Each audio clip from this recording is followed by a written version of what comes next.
Hey everybody, welcome back to One Mic, and today I'm here to talk about Season 3, Episode 6 of Apple TV's Foundation, entitled The Shape of Time.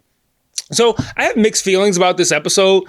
On one hand, I thought the day and song scenes were incredible. That subplot feels disconnected from everything else, but Lee Pace's performance in those scenes was outstanding, and we're going to talk about it in a little bit. On the other hand, I was hyped for the Gaal and Demerzel confrontation that the last episode set up, and it did have its moments, but a lot of those moments, not the good ones, but a lot of the moments of these scenes were Gaal just telling Demerzel stuff that we, the audience, already knew. Then on my third hand, I didn't like how Harry was depicted in the brief moment that we saw him at all. But then on my fourth hand, his behavior led me down this mental rabbit hole that evolved into a theory that I now have about the Mule. So let's unpack that. We open with the Mule waking from a nightmare, haunted by the same woman's face over and over. Thanks to Pritchard, now he's got a name to put to that face. It's Gaal, of course. But that who is Gaal Dornick moment at the rave, it now gets a little bit more context, right? Like, he was trying to put a name to the face from his nightmares. Then Pritchard arrived, gave him that, and now he wants to know, okay, what is her significance? That shows he is both surprisingly lacking in his knowledge of the future and that he's mostly driven by fear. And I think that's something that we want to hold on to that and keep that in mind, especially when we get to my theory.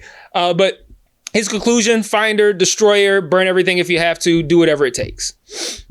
So Demerzel and Gaal finally talk, and Demerzel says that Dawn is dead, which I don't necessarily buy, but she tracked his nanites. That's how she found him, and that's how she knows he's dead. And she wants to know why he was meeting with Gaal, and at that point, things get a little bit touchy. Gale's like, I don't even know why you care about what happened to Dawn when you got a whole bunch more Dawns in the oven just ready to come out. And Demerzel doesn't take to that too kindly. She snaps. She screams that she raised them, and she's just totally offended by this characterization of Dawn. So Gaal is, of course, a little bit frightened, so she tries to shoot Demerzel with her blaster. She misses a couple times and then grazes her across the cheek, and then just like that, Demerzel has her hand around Gale's throat. But then, surprisingly, this is where the episode kind of slowed down. Initially, we get a big reveal that Harry and Demerzel essentially worked together to create psychohistory because Harry needed her data points. But then Gaal gives Demerzel like the full download, everything she could possibly need to know, like how dangerous the Mule is, the 4-month countdown to him him trying to pry Second Foundation's location out of her head, the fact that there even is a Second Foundation.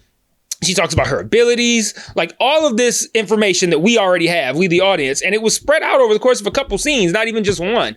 And yeah, this is important information for Demerzel to have, but just as a viewer, watching two characters spend this much time recapping is like sitting in on a meeting that you've already experienced.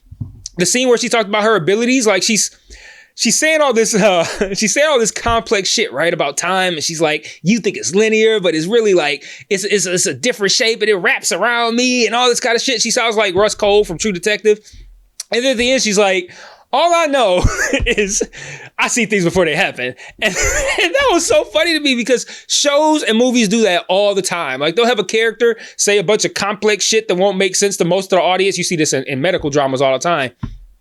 But then they'll give, like, at the end, a very, like, simple and succinct summary of all the technical jargon that they just said. Or another character will be like, so what you're saying is, and then they give the simplified explanation. Like, I just love catching which shows and films do that. And now that I've pointed it out to you, you're going to start noticing it too. So you're welcome.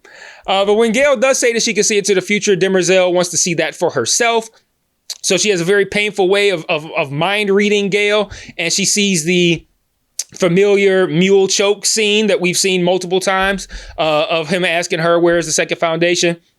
And you see Demerzel is inside the vision. She's getting choked. She's looking around like, what's that? What's that? Like clocking the whole scene, right? And she notes that this is the Imperial Library on Trantor. So that's new information as well.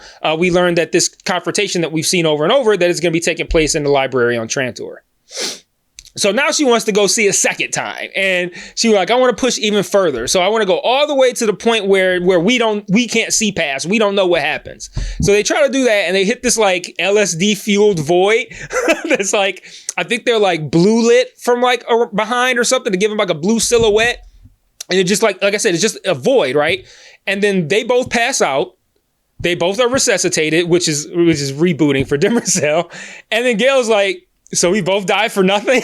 And in the moment, I'm like, yeah, actually, like, you kind of did. But Demerzel's like, no, neither of those things are true. You didn't die. You just went to cardiac arrest, and I discovered something.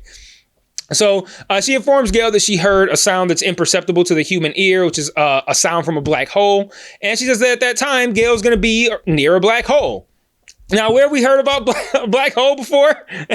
Within the context of this show, to get your mind out of the gutter. The Death Star weapon. So I'm excited to see where that goes because, well, one, Dusk has a Death Star weapon, but mostly because the weapon was meant for Dawn, who's now dead, and Dusk is about to be dead when he ascends. So how's the weapon going to come into play? Hey everybody, I just want to take a small break from this review to talk about the various other ways you can engage with me on other platforms.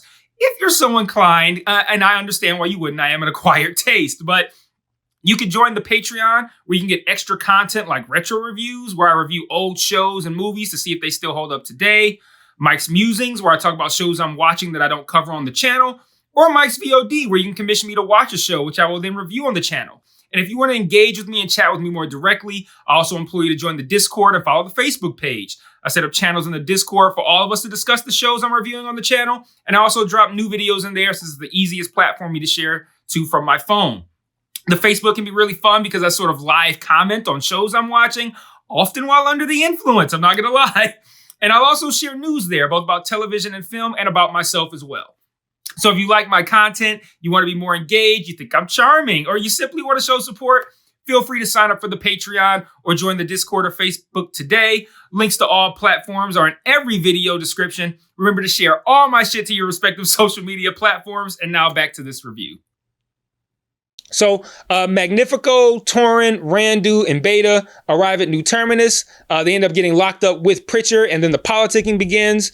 Ember wants to hear what Magnifico brings to the table, but Magnifico's like, I'm not going to talk unless everybody's in the room, and note that as well. But eventually, Magnifico plays his music, and Gaal narrates about how the music is forging this unity. They're going to tackle the Mule threat, and the music is making everyone understand the stakes, and they're going to agree to a ceasefire and come together and face the Mule as a group. And we're going to come back to this in a moment. So overall, Mike and Jen, we get some of the best scenes of the season. The visuals are incredible, maintaining that Blade Runner vibe while Day strolls around looking like the dude from The Big Lebowski. I love the scene where he buys the candy. I don't know why, but the way he ate it and it was like, I'll take a box. Like, I don't know. I don't know. It made me laugh. It tickled me, as my grandma would say. But also, in general, I just tend to like moments where some character of power has to, like, go to the slums and see how his subjects live. I always like watching scenes like that. But the emotional core of this subplot is, of course, Song. She doesn't remember their relationship, but Days brought a device with all of her memories on it that he stole just for her. And in this scene, he's open, vulnerable, innocent, naive. Like, Lee Pace sells every second of this, like, oblivious hope that borders on expectation, an expectation that they're going to live a happy life together. He's almost confused. Like, why don't you just put the fucking memory thing in so we can move on to having a happy life? Like, he can't even fathom the idea that she doesn't want to be with him. And it's sad because he's childlike in his naivete. So Song calls in reinforcements to stun Day, both literally and figuratively. A woman comes in and she shoots Day with some sort of stun gun. And then Song reveals that woman is her life mate. And look, I can see a lot of people not being into this subplot. I'm not into this subplot, really. I mean, because it feels so disconnected from everything else. But Lee Pace carried the fuck out of these scenes in this episode. Like, he was incredible. And like, I felt genuinely bad for Day. Like true empathy. Like, damn, man, like this fucking sucks, man. Like, for real, I feel bad for the man.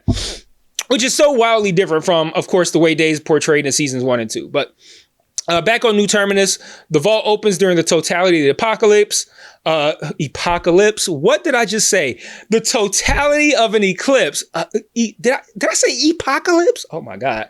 Anyway, everybody and their mama is in line to go meet Harry in the vault. Like, it's just a long single file line of people waiting to see this man. And when our main cast, the members who are there, when they do go see him, all he really does is flex his ability to assess what happened while he was busy not existing.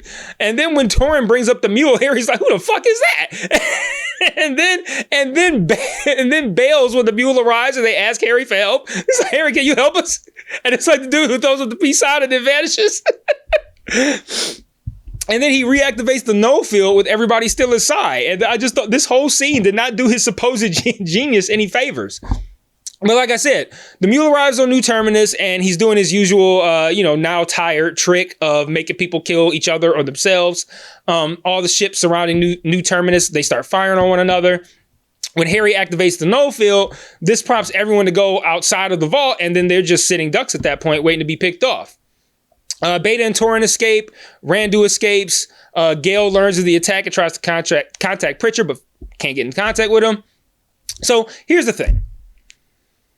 My immediate thought in this moment was, how did the mule know to go to New Terminus? And I was prepared to present that as a plot hole in this video. But this show doesn't really mess up that kind of shit. So it got me thinking. Like, this show keeps hammering home how Magnifico amplifies the mule's powers. And after Magnifico's performance for Ember and Torrin and Beta and everybody who was in that room, the mule now attacks New Terminus. And I can't figure out how he knew to go there, because the last time we saw him, he was just waking up from a dream and was like, hey, I had this dream, now let's go somewhere. He didn't say where he was going or how he got any information or anything like that. So like I said, it got me thinking.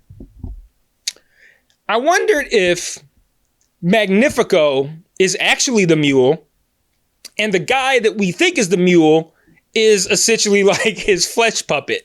Like, that theory kind of explains some things for me. Like, I don't know if the mule can manipulate like the vault, for instance, but like all those strange things in the vault, like Harry seemed off, and then turning on the what's it called, the null field, like that would, like, if the mule could control that, that would make sense. What if he did that because he knew that would make everybody run out and start getting shot up? He was right there. Like, he could have manipulated anything in there. What if he can manipulate the digital projection of Harry? I don't know how powerful this guy is.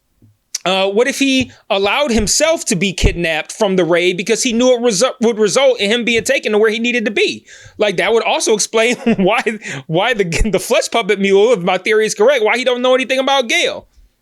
So, like, let me know what you think about that in the comments, and if you can recall anything from earlier episodes that would either support or refute that theory. I haven't given it a ton of thought. I guess it came to me like I said, that was the end of the episode. So it came to me in that moment. It didn't come to me in that moment. It came to me after I was thinking about the episode. But I'd be willing to bet that if I rewatch the first 5 episodes, which I have no intention of doing, there will probably be some clues. If I'm right, there will be clues that will support this theory. So in summary, for me, this episode, it was a mixed bag. It was my least favorite episode of the season, but that doesn't make it bad or anything like that. Every season has a least favorite episode. You can't equally like all of them. So it's my least favorite episode. It's not bad or anything like that. The day and song scenes I thought were incredible. Great acting, a rare emotional a look at a character that we've known as calculating and cruel in these first 2 seasons. The Gaal Demerzel scenes, some good reveals, but for me, a little bit too much redundant exposition, and I don't know what the fuck was going on with Digital Harry. The Mule's attack was basically a rerun of his earlier ones, but the question of how he knew to strike New Terminus led me to a pretty cool theory. And even if that theory ends up being true, generally, I would hold that against the show that I was able to figure out something like that this early, because now we're just past the halfway mark, but I won't even hold it against them because they're doing a great job of hiding it. And even if they weren't, that's such a next level awesome twist that like, I can't even knock them even if it was predictable. And I don't think it's predictable. Like, I just think I happened upon it. And I don't know, there could be theories like that going around, but I haven't read the books. I don't fucking know. But yeah, I think they're doing a great job with that if that ends up happening. So like I said a moment ago, let me know what you thought about this episode in the comments. Let me know what you thought about my theory. Drop any evidence you may have to support or refute it in the comments. And until next week, Peace.